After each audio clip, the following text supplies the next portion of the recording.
Hello, everyone, and welcome back to the Mindful Muscle Podcast. Normally, this is where Gio would jump in and welcome you all in, but today I'm flying solo. Gio couldn't make it to this episode recording, but it's for good reasons, good busy reasons, and he'll be telling us all about it when he is able to return to our regularly scheduled episode recordings. But in case you're new here, I'm Jodi, and Gio and I are two friends who went on our own health and wellness journeys and have collectively lost and maintained 140-pound weight loss. But more importantly, we've gained strength, confidence, and a better relationship with our health. On this podcast, we're all about showing others, especially beginners, that sustainable change is possible, and you are absolutely worth the effort. Gio and I were both beginners. We don't have the exact same journey or story or why, but we've been those individuals who really didn't know what we were doing, and we had to learn and stumble along the way. And I think we as human beings would be in a much better, happier place if we strive to be the person we wish we were when we were confused or lost or hopeless, and share the knowledge we've learned and show people that change is possible and you are absolutely worth the effort. Since I am riding solo today, I thought I'd take this time to dive into some things that I've been asked a lot recently or things that have been weighing heavy on my mind. So grab your protein shake, go for a walk, whether outdoors or on your walking pad, whatever you like to do while you listen, and let's get into it. So the first topic I'd like to talk about is weight loss prescriptions. Now, I am not a medical professional. I am a certified personal trainer, and I am a certified nutritionist, not to be confused with a registered dietitian. And medications and prescriptions are outside my scope of practice, so this is just my opinion. And my opinion is somebody's choice to take weight loss prescriptions is a personal choice that you should talk to a doctor about it to explore any side effects or what it all entails. And I also think that whether or not you do take the prescription medication for weight loss, you should work on building sustainable, healthy habits along the way, because losing weight does not always equal health. You still need to get movement in. We all benefit from movement and feeding our body nutrient-dense meals and getting our fiber in and all that. So we still need to take care of ourselves. And I've heard a lot of people talk about they were on the weight loss medication, Wegovy or Ozempic, and something changed and they couldn't be on it any longer. Not necessarily because the side effects could be insurance reasons, it could be expense reasons, and then they gain it all back. Now, I'm not saying if you build these healthy habits that you won't gain some of it back, but maybe it can offset some of that if for some reason something happened and you couldn't be on it. To be honest, I am going on 8 years of my health and wellness journey. Originally, I started back in 2017. I weighed over 230 pounds. And back then, I didn't think it was possible to get under 200 pounds. Weight loss prescriptions were not an option for me back then. And I can't say whether or not I would have taken them. Like I said, I felt hopeless back then. And I know a lot of people, their reasons for taking prescription weight loss medications is because they deal with significant food noise. And if you're not sure what food noise is, that's when you are constantly thinking about food. It's on your mind constantly. Have I dealt with food noise? Yes. Have I dealt with it to the degree that I hear a lot of people have experienced that wind up finding success on weight loss medications? No. But again, I do think it's an important conversation to have with your doctor for your reasons for how it could improve your health, not because so-and-so is on it and they've lost this weight and they're eating whatever they want. This is your journey. This is your story. Don't make your decisions based off of what somebody else is doing. Weigh the pros and cons. Have the important conversations with your doctor, not these spas or Weight Watchers. Weight Watchers, I know, has filed for bankruptcy recently, but they're allowing you consumers to use their telehealth services with their staff and medical professionals and get the weight loss prescriptions through them at an expense. I think you should go with a doctor that knows you, knows your history, not because they're representing this weight loss related company. Make the decision that's right for you. I have had, as somebody with a Instagram account, I post a lot about my weight loss journey, and I have had companies reach out to collaborate about their weight loss prescription. And I've declined because I do post a lot of before and after weight loss transformation showing my 90 plus pound weight loss. And the last thing I'm going to do is give people the false representation that I did it this way. I'm very honest with how I did it. It's not always easy, but I keep it honest. I'm an open book. If I didn't take path A, I'm not going to pretend that I did. I'm going to be honest with how I did it. Now, I've also heard in the news not too long ago where somebody, a weight loss influencer, Janelle Roner, with over 5 million followers, she faced a lot of backlash recently because she revealed she was taking a GLP-1 when she's selling a $200 course titled Macros 101. Now, if you are losing weight through weight loss prescriptions, then turning around and selling a nutrition plan and giving people false hope that, hey, if I do this, that person lost weight. If I just do what she says in this plan, I'll lose weight. That's wrong. That is absolutely disgusting. And yes, I know she apologized, but that's wrong. But outside you trying to make a buck from weight loss medication, it's really not anybody's business how you lost your weight. This is your life, your one life to live. You do what's best for you. Now, another thing people need to consider, though, is I do hear a lot of people on the weight loss prescriptions, again, not working on those healthy habits.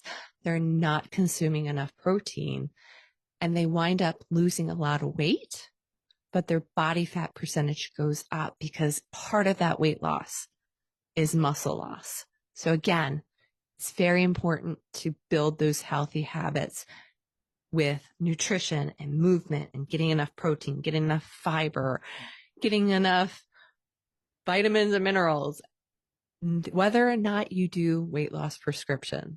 So definitely do your research and make sure you're following the steps one way or the other to live the healthiest life you possibly can.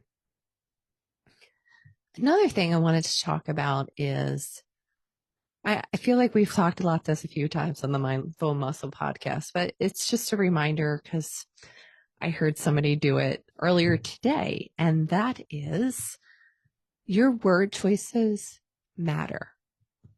Absolutely, they matter. For example, a lot of times in the weight loss groups or fitness groups, I'll hear, I know it's not much compared to some of you. No, don't do that. If you're sharing a win that you face, like you did an unassisted pull-up or you got one push-up on your toes, that is progress forward. And why did you see progress forward? Because you put in the work, you built that consistency, and you're seeing change forward. Don't minimize that by saying, I know it's not much compared to some of you, or, oh, I only lost 5 pounds in 2 months, or only got 8,000 steps instead of 10,000 steps when a couple weeks ago you barely got 5,000. Don't minimize your progress. If it's something that you're not happy with, maybe it's not a good progress, learn from it. But when you are seeing progress forward, don't minimize that by the word only. Just if there's something you want to be able to do, like maybe you want to be able to do unassisted pull-ups. Don't say, I can't do that. I can't do that yet. If it's something you really want to do, as somebody that has unexpectedly been able to do so many amazing things that I never thought imaginable, anything is possible. You just have to put the work in. Don't lose hope, but be kinder with your word choices with yourself. And one last thing, this episode is going to be short and sweet. I need you. I absolutely need you.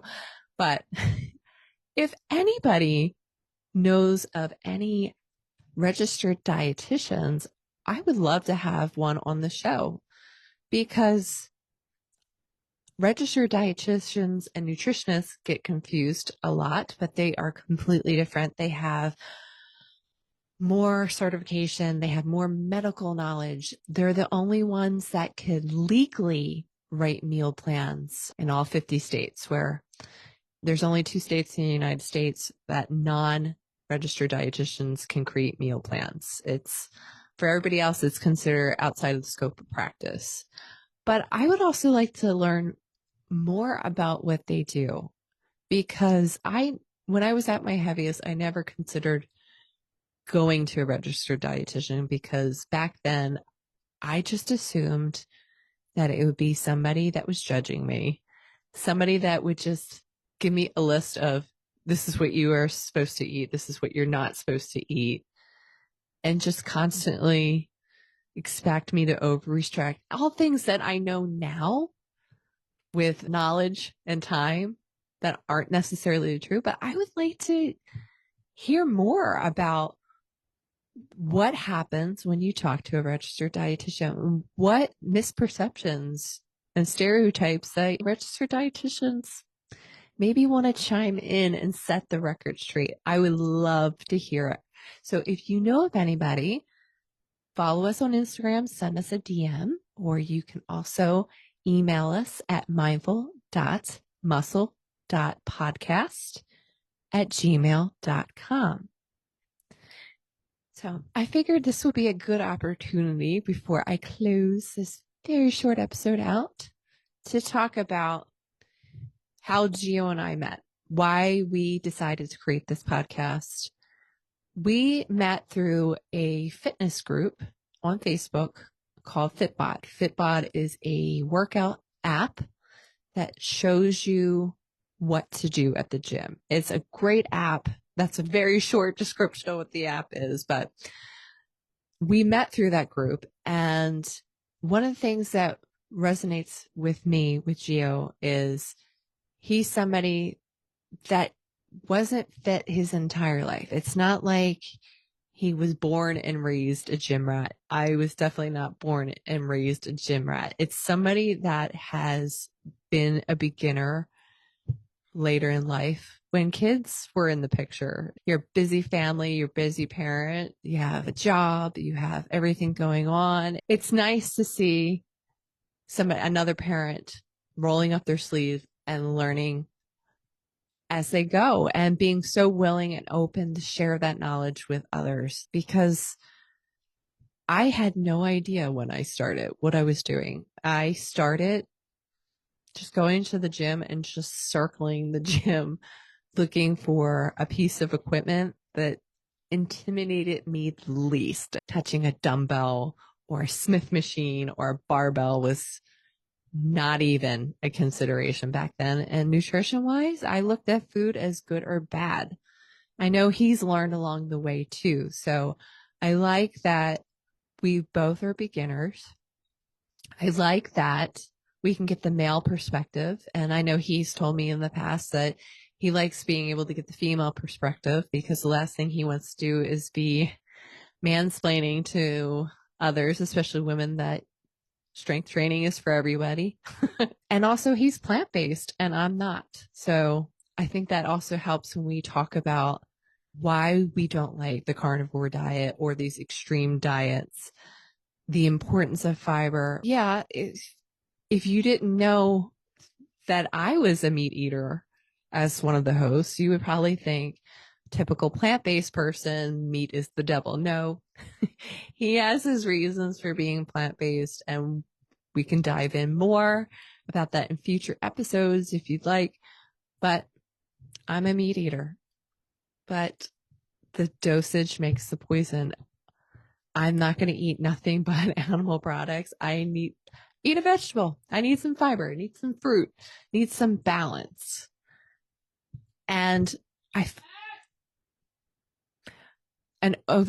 any diet, fad diet that says eliminate this in its entirety, and it's not because you have religious reasons or you're not allergic to it or you don't have a medical intolerance to something. It's you literally getting rid of something that you do enjoy in moderation. It's probably not going to work long term.